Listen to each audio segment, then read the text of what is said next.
Vamos a la palabra en el libro de los Hechos, capítulo 1, versículos 6, 7 y 8.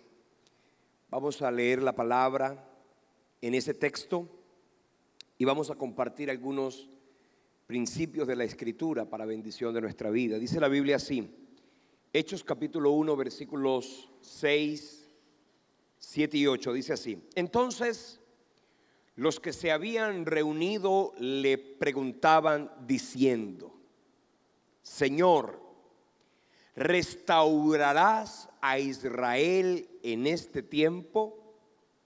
Y él les dijo: no os toca a vosotros saber los tiempos o las sazones que el Padre puso en su sola potestad.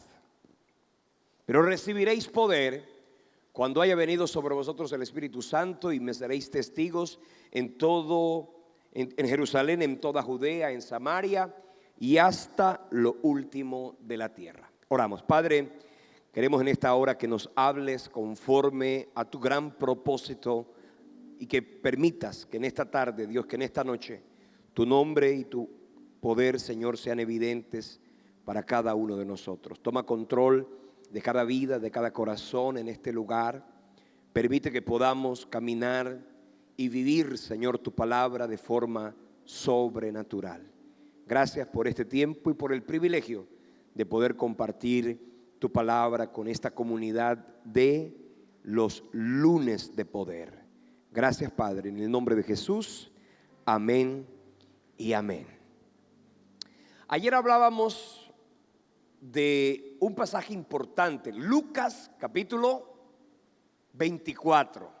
Ayer hablamos de Lucas 24 y hablábamos de gran parte de las expectativas inadecuadas que tenían los discípulos respecto de lo que ellos querían y de lo que ellos creían que Jesús debía hacer como Mesías a favor de toda la nación.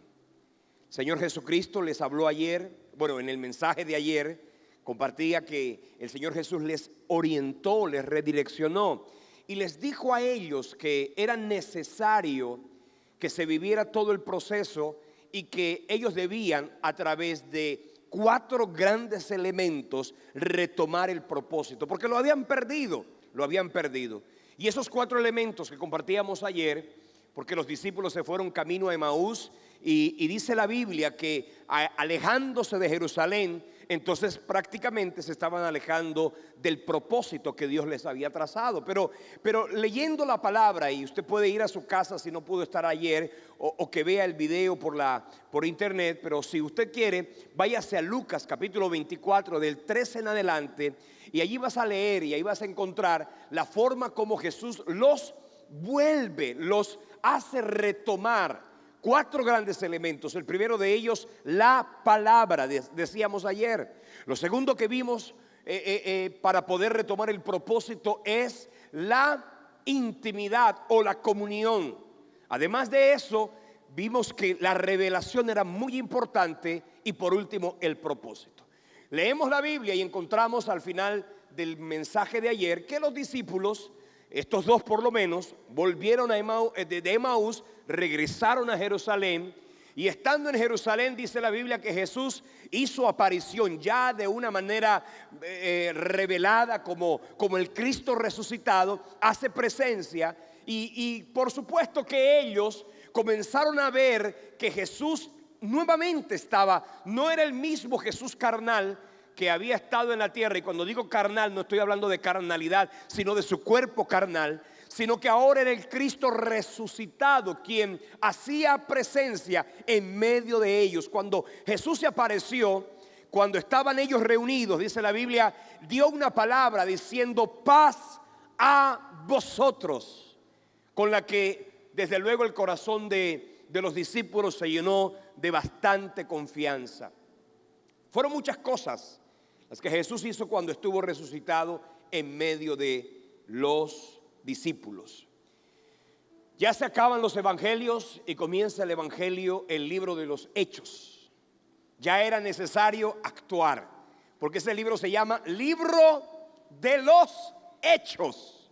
Porque hay mucha gente que se queda en las intenciones, Y hay momentos en que hay que pasar de la intención a los hechos.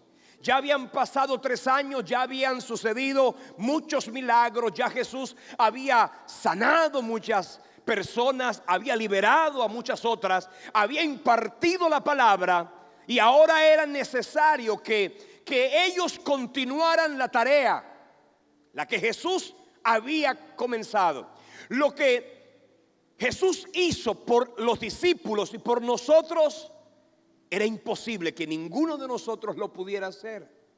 Pero lo que nosotros debíamos hacer y debemos hacer, Jesús no lo va a hacer por nosotros. Les decía ayer que los discípulos de alguna manera estaban tristes porque habían visto que Jesús no había cumplido su propia expectativa, que era darles libertad del yugo y del poderío que en ese momento los estaba subyugando, que era el yugo de los romanos. Miren ustedes que el corazón de los discípulos estaba bastante obstinado con el tema, porque en el versículo 6 le vuelven a preguntar a Jesús: bueno, ya, ¿no lo hiciste mientras estabas vivo? Pero ahora que resucitaste, perdónenos, Jesús, pero quiero hacerte una pregunta. ¿Restaurarás el reino a Israel en este tiempo? Fíjate tú, hay gente que se obstina con un pensamiento, y eso fue lo que sucedió con los discípulos. Se obstinaron con la idea de ser libres. Se quedaron con el pensamiento de salir libres del poderío romano. Por eso le pregunta nuevamente: ¿restaurarás el reino a Israel en este tiempo? Pero Jesús les contesta: no os toca a vosotros saber los tiempos o las sazones que el Padre puso en su sola potestad. Y ahí viene una palabra que usted la ha escuchado una y otra vez, una frase que es contundente, con la cual prácticamente podemos decir que comenzaría la iglesia de Jesucristo. La iglesia de Cristo no está en el Antiguo Testamento. La iglesia de Cristo, que no es el lugar, que no es el edificio, que no es el templo, que no es la organización, sino que la iglesia es la gente que se rinde a Jesús. La iglesia comienza cuando esta palabra de Hechos capítulo 1 versículo 8 se iba a cumplir: recibiréis poder cuando haya venido sobre vosotros el Espíritu Santo, y entonces me seréis testigos en Jerusalén, en toda Judea, en Samaria y hasta lo último de la tierra. Con este pensamiento y con este texto de la palabra, quiero predicarles el mensaje que he titulado: cumpliendo los propósitos de Dios para nuestra vida.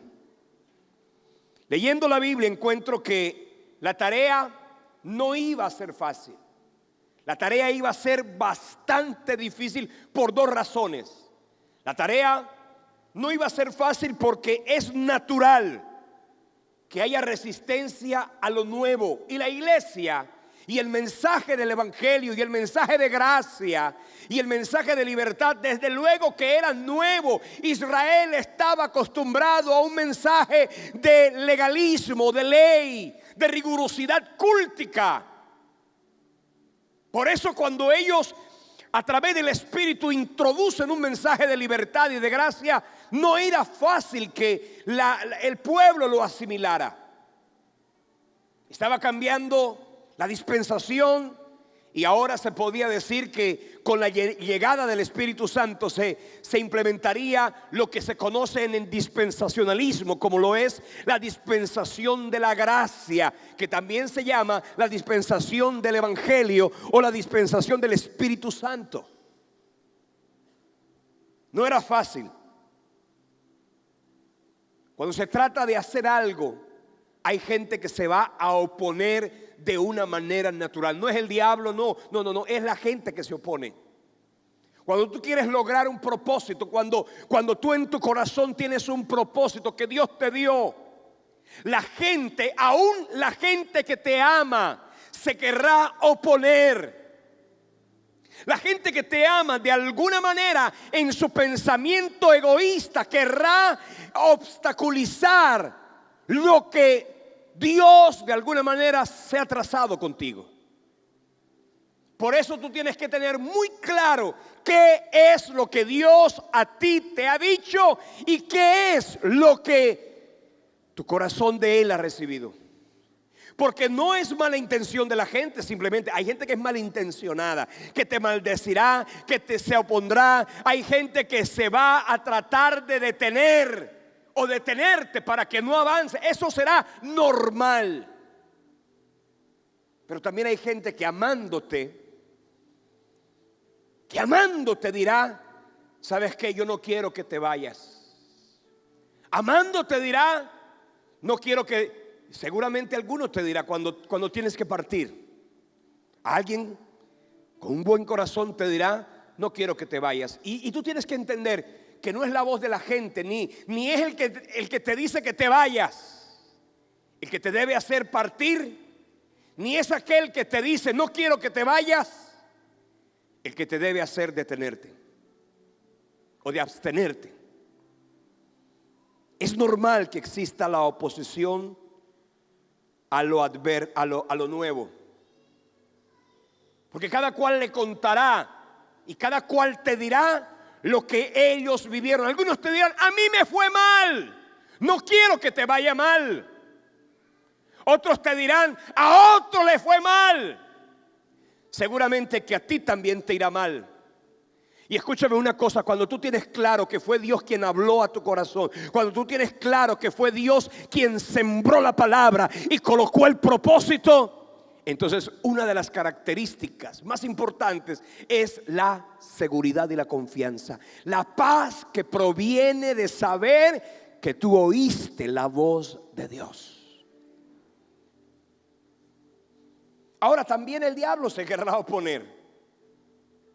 La Biblia dice: no tenemos lucha contra carne y sangre, sino contra principados y potestades. Así que no por hacer algo de parte de Dios, escucha esto que es importante, no porque hagas algo de parte de Dios significa que todo se va a dar de manera perfecta. Porque el mundo, la gente y el diablo son expertos en querer detener los planes de Dios.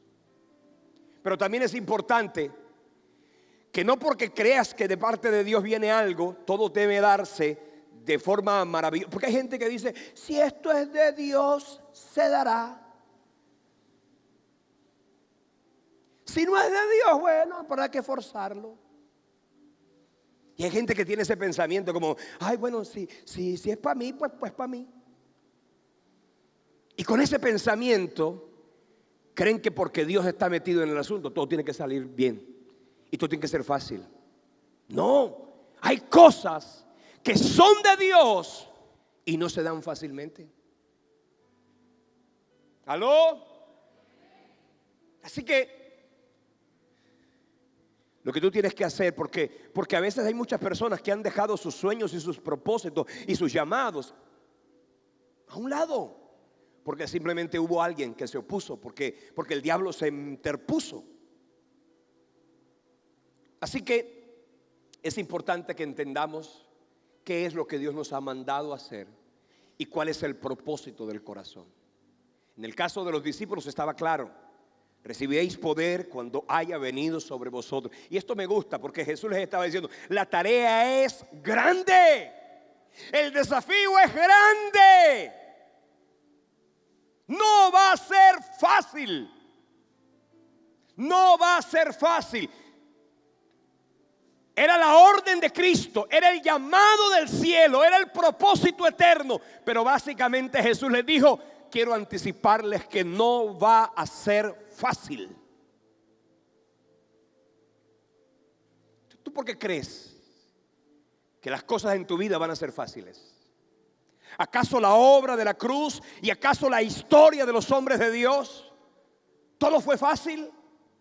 Pues desde luego que no. Hubo oposición, hubo ataque. Pero Jesús les dijo algo maravilloso: el Espíritu de Dios vendrá. Como dice la Escritura y en la profecía de Zacarías, No es con ejército ni con fuerza, sino con mi espíritu. Cuando tú tienes al Espíritu de Dios contigo, cuando tú cuentas con el poder de Dios y cuando caminas de la mano del Señor, tendrás la seguridad de que lo adverso de la mano de Dios tendrá que darse, porque en Cristo Jesús somos más que vencedores. ¿Cuántos dicen amén a eso? ¿Cuántos dan gloria a Dios por eso?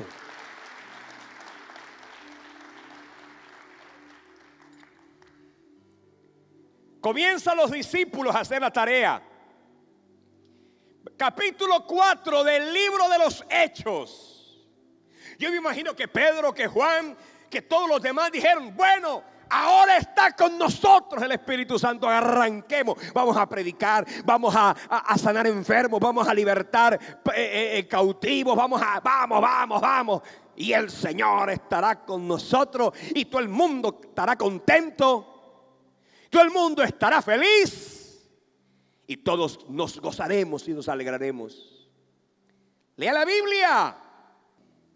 Hechos 4 dice: hablando ellos al pueblo, vinieron sobre ellos los sacerdotes con el jefe de la guardia del templo y los saduceos, resentidos de que enseñasen al pueblo y anunciasen en Jesús la resurrección de entre los muertos. Y les dijeron: qué lindo que estén aquí, qué bueno que hagan esta obra, qué maravilloso que hayan venido a predicar el evangelio. Bienvenidos a Jerusalén. Lea. Les echaron mano y los pusieron en la cárcel hasta el día siguiente, porque era tarde. Entonces la pregunta es: ¿qué hago yo cuando en el camino encuentro obstáculos? Porque vendrá dificultad. ¿Aló? Pastor, yo no quería venir a la iglesia para que usted me dijera que viene dificultad. Pero sí, eso no era lo que tú querías oír, pero eso fue lo que el Señor me mandó a decirte. No para que te enfoques en la dificultad, sino para que veas que detrás de la dificultad está el plan perfecto y eterno de Dios. Que eso está por encima y es más importante que cualquier dificultad. Ahora, ¿qué necesitas tú? Y ojalá apunte, porque de lo que yo le hable aquí y que usted escuche, se le va a olvidar el 80%. Usted verá, aquí Dios le va a decir qué necesita usted para hacer realidad sus propósitos. Yo le recomiendo que lo apunte. Es una sencilla recomendación. Usted necesita primero que todo convicción y fe.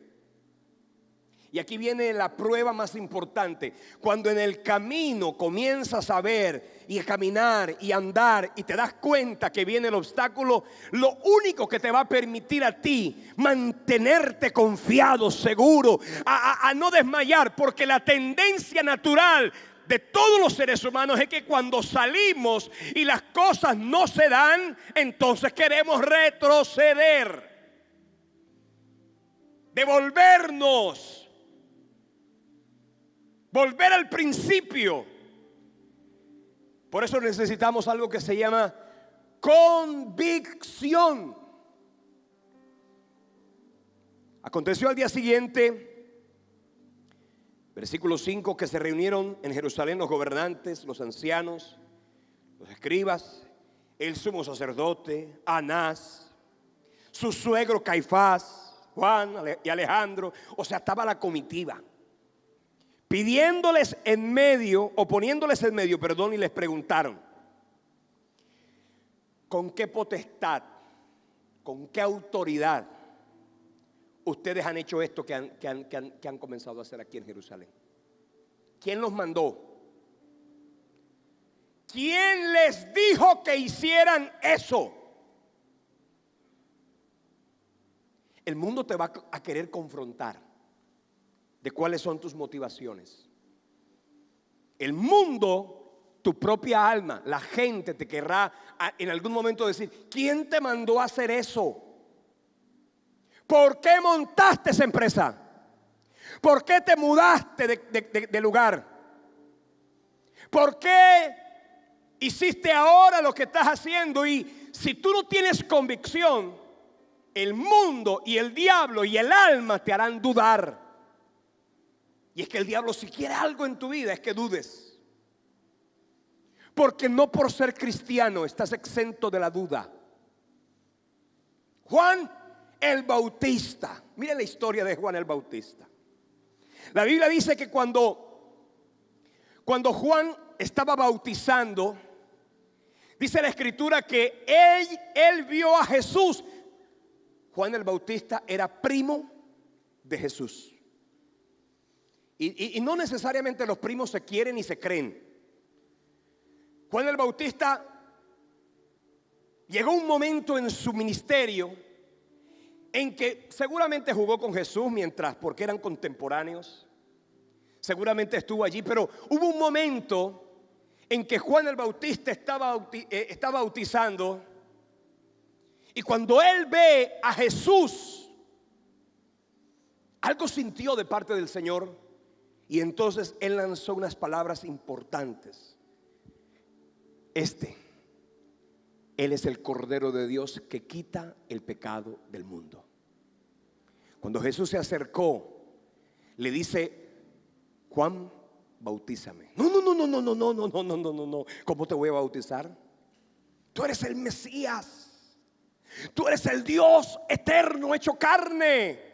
Hoy entiendo que no eres un primo de la carne, sino que eres el Verbo eterno. Así que no, más bien bautízame tú a mí. Pero Jesús le dijo: no. Es conveniente que cumplamos toda justicia. Bien. Tremendo inicio. Juan el Bautista fue de los primeros que reconoció a Jesucristo como el Mesías. Pero cuando él estuvo en la cárcel, y usted puede leerlo más adelante, cuando Juan el Bautista estuvo en la cárcel, porque es que hay gente que cuando está en la cárcel es cuando las dudas brotan del corazón. Cuando tú estás en la cárcel es cuando el problema se agudiza. Cuando estás en la enfermedad es cuando tu conciencia te puede desestabilizar. El diablo te puede hablar, el mundo te puede hablar, la gente y eso que eres cristiano, y comienza la duda, y el diablo comienza a llenarte de duda. Y cuando Juan el Bautista estaba en la cárcel, mandó a llamar a los discípulos, y estando allí les manda una tarea. Yo soy Juan el Bautista, ustedes son mis discípulos. Juan el Bautista les dice: por favor, quiero que hagan algo. Vayan y busquen a Jesús. Y háganme un favor, pregúntenle si era Él el que habría de venir o tenemos que esperar a otro. ¿Sabe qué estaba diciendo Juan?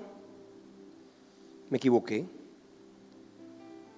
Es de humanos equivocarse, me equivoqué, de pronto no es Él. Yo me equivoqué, lo vi bonito, lo vi simpático, lo vi elegante, pero quizás no es el Cordero de Dios. ¿Por qué Juan dudó? ¿Por qué Juan el Bautista dudó? Porque miró la vida desde su perspectiva. Yo no sé si usted está en problemas, no sé si está pasando una dificultad, no sé si está viviendo una gran crisis, pero es probable que tu alma te lleve a dudar, porque el diablo te quiere hacer dudar. Lo único que te va a permitir a ti mantenerte firme es tu convicción y tu fe. Yo sé en quién he creído Diga conmigo, yo sé en quién he creído. Dígalo nuevamente, diga, yo sé en quién he creído. Diga, yo sé lo que de Dios he oído. Diga, yo sé. No voy a mirar mi vida de acuerdo a mis circunstancias. Yo creo en un Dios que es fiel. Yo creo en un Dios que es bueno. Yo creo en un Dios que tiene autoridad. Y eso es lo que te va a permitir a ti mantenerte firme y fuerte cuando venga el problema. ¿Cuántos dicen amén a eso?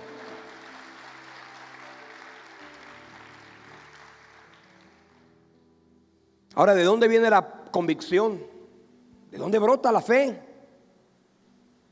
Eso no brota solo. Naturalmente del alma brota la duda. Del alma naturalmente brota la incertidumbre y el temor. ¿Qué es lo que hace que tu corazón se llene de convicción? La palabra, el Espíritu Santo y tu comunión con Él. Si usted no se mete con la palabra, si usted no se mete con el Espíritu Santo, usted nunca va a tener convicción. Siempre estará, ¿será que sí? ¿Será que no? ¿Será que una cosa? ¿Será que la otra? Y la gente te hará dudar. La gente te querrá hacer dudar. Ten cuidado con eso. Alguien dijo que convicción es la seguridad que tiene una persona de la verdad, o es la certeza de lo que piensa y de lo que siente. Ahora, cuando tienes convicción y fe, viene el segundo ingrediente, que es la determinación. Diga conmigo, determinación. ¿Qué es determinación, pastor?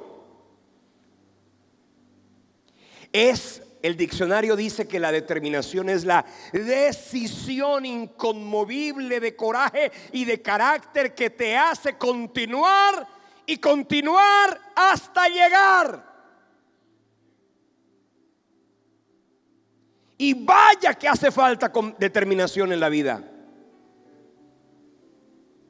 Hay gente que la duda les roba la determinación. Resulta que hay gente que suele ser muy decidida. Hay gente que aquí que es decidida. Levante la mano los que suelen ser decididos. Me lanzo. Los que son decididos, a ver, gloria a Dios por ustedes. Ahora levanten la mano los que suelen ser dubitativos, que ¿será que sí? ¿Será que no? Levanten la mano. Hay gente que dice, ¿será que la levanto o no la levanto? Bueno, si no eso habla de la falta de decisión. ¿Será que soy decidido o no soy decidido?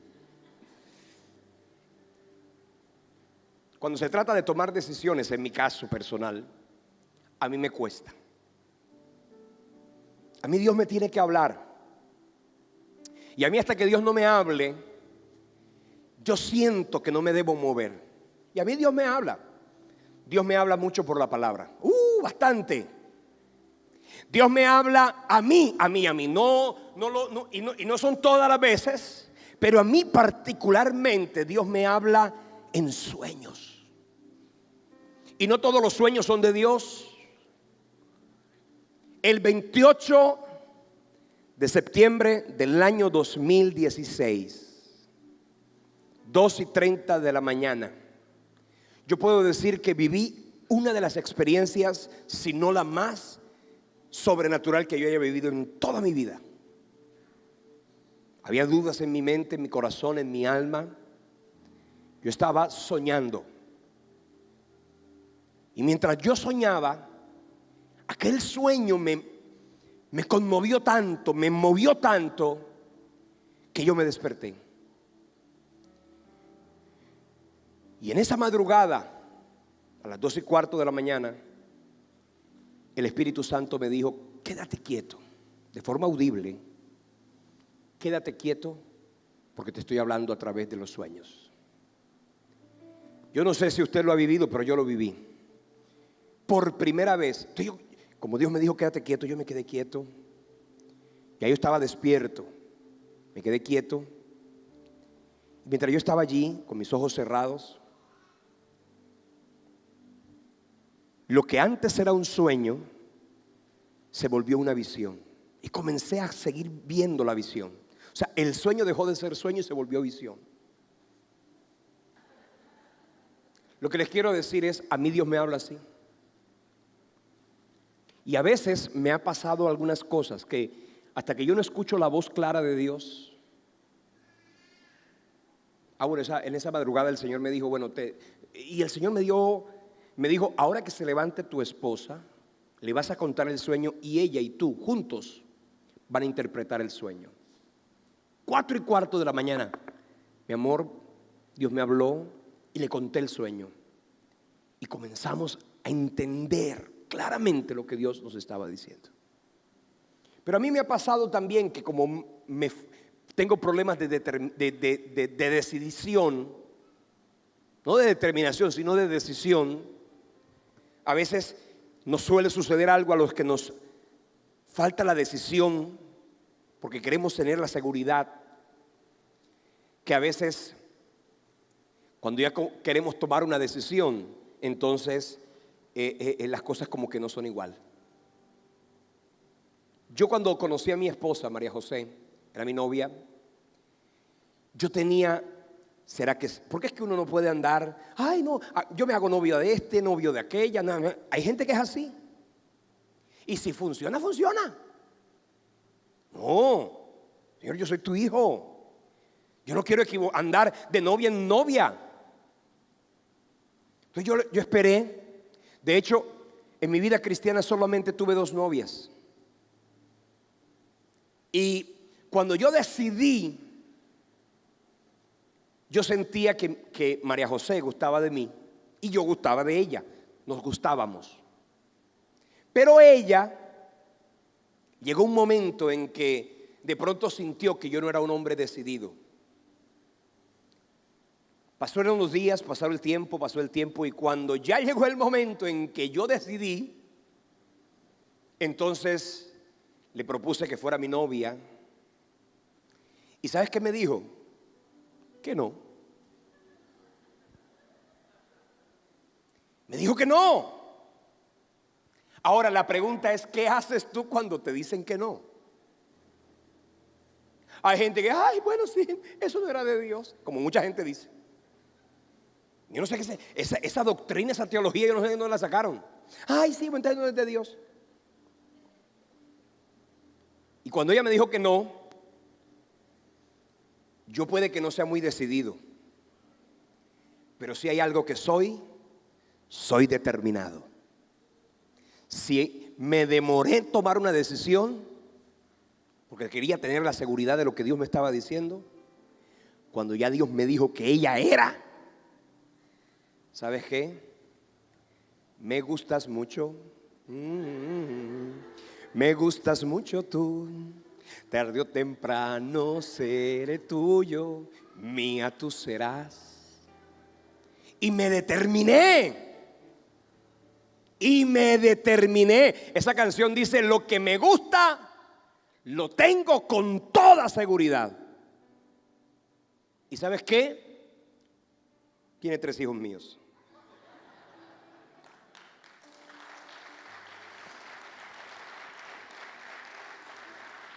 Por eso cuando vino la persecución, capítulo 4, versículos 11 y 12, mira lo que dice la Biblia. Este Jesús es, mira, cuando a ellos los sancionaron, los quisieron reprender para que no hablaran en nombre de Cristo, dice la Biblia, en él, Pedro, lleno del Espíritu Santo, dijo, este Jesús es la piedra reprobada por vosotros, los edificadores, que ha venido a ser la cabeza del ángulo. Como le dijeron que no predicara más de Cristo, ellos dijeron en el versículo 12, en ningún otro nombre hay salvación, porque no hay otro nombre bajo el cielo dado a los hombres en quien podamos ser salvos. ¿Sabe cómo se llama eso? Eso se llama determinación. Ellos dijeron, Él nos mandó a predicar, tú me quieres callar, pero yo no me callo lo que el Señor me dijo que tenía que predicar. Determinación. Los hombres y mujeres de fe tendrán que tener un corazón determinado. El trabajo, las limitaciones, la casa, la ropa, las miserias, las alegrías, las tristezas y tantos sucesos más que se encadenan, nos muestran con un espíritu solemne e inquebrantable. Quien cree en Dios se vuelve batallador de la vida y nunca se rinden. Cuando hubo que construir o comprar la casa y hubo recursos, siguieron. Cuando las manos y los bolsillos estaban vacíos, ellos siguieron. Cuando no hubo que darle de comer a los hijos y no hubo con qué alimentarlos, no desmayaron, creyeron y siguieron. Cuando la vida les pesó demasiado, igual cada mañana se levantaron y siguieron.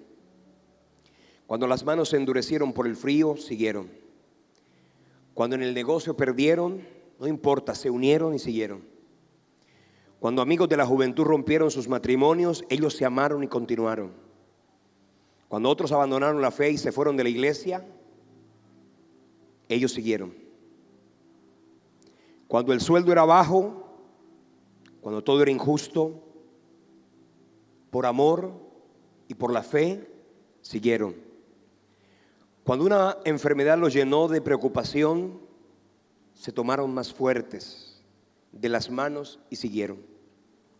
Cuando hizo frío, cuando hizo calor, cuando hubo sol, cuando hubo salud, cuando llegó la enfermedad,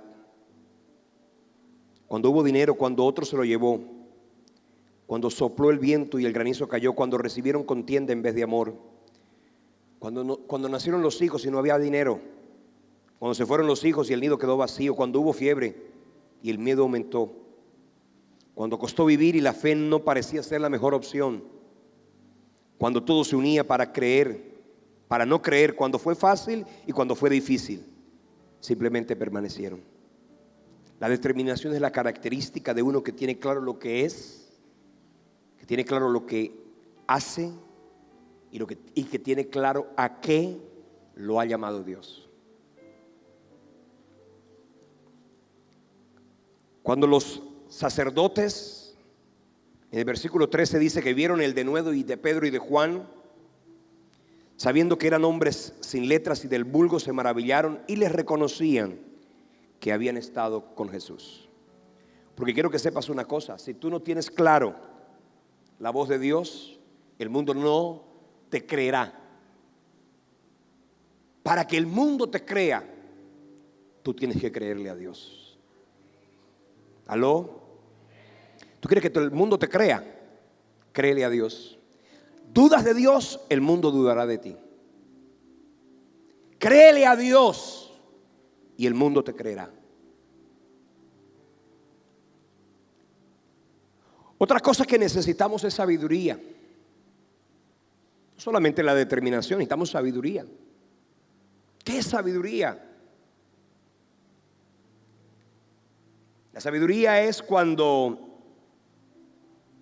nuestras palabras y nuestras actitudes, cuando nuestras reacciones y nuestra forma de actuar refleja a Cristo. Eso es sabiduría. La sabiduría de Dios nos llena de humildad y nos debe llenar de benignidad. ¿Sabes una cosa? Tú tienes que ser una persona que con la sabiduría de Dios te muevas en el camino. ¿Por qué creen que las palabras que salían de Pedro y de Juan tenían tanta autoridad? Porque ellos estaban llenos del Espíritu Santo. Pedro y Juan no era gente letrada. Hubo discípulos muy letrados. Pablo, hombre letrado, elocuente, políglota, doble nacionalidad. Era un hombre de un altísimo nivel. La alcurnia social de Pablo era inmensa. La de Pedro y de Juan no era ninguna. Era gente del vulgo. No tenían denuedo, no sabían hablar. Eran torpes. No habían estudiado, no habían graduado del colegio. Porque es que hay gente que dice: es que yo no sé, es que yo no tengo. A otro le va bien porque estudió, a mí no. Y la gente se evalúa respecto de su condición actual, olvidándose que quien depende de Dios, Él le llena con aquello que le haga falta. ¿Cuántos dicen amén a eso?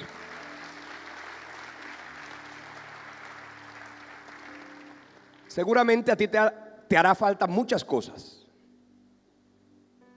A uno le hace falta plata. A uno les hace falta plata, a otros les hace falta salud. A unos les hace falta, porque algunos tienen plata pero tienen salud.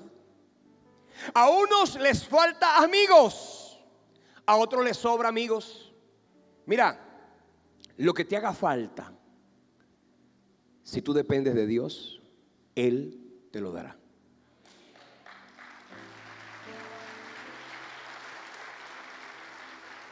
Vamos a correr, sí, voy a correr. Los hermanos me hicieron sentir que tenía que correr. Necesitamos depender de Dios.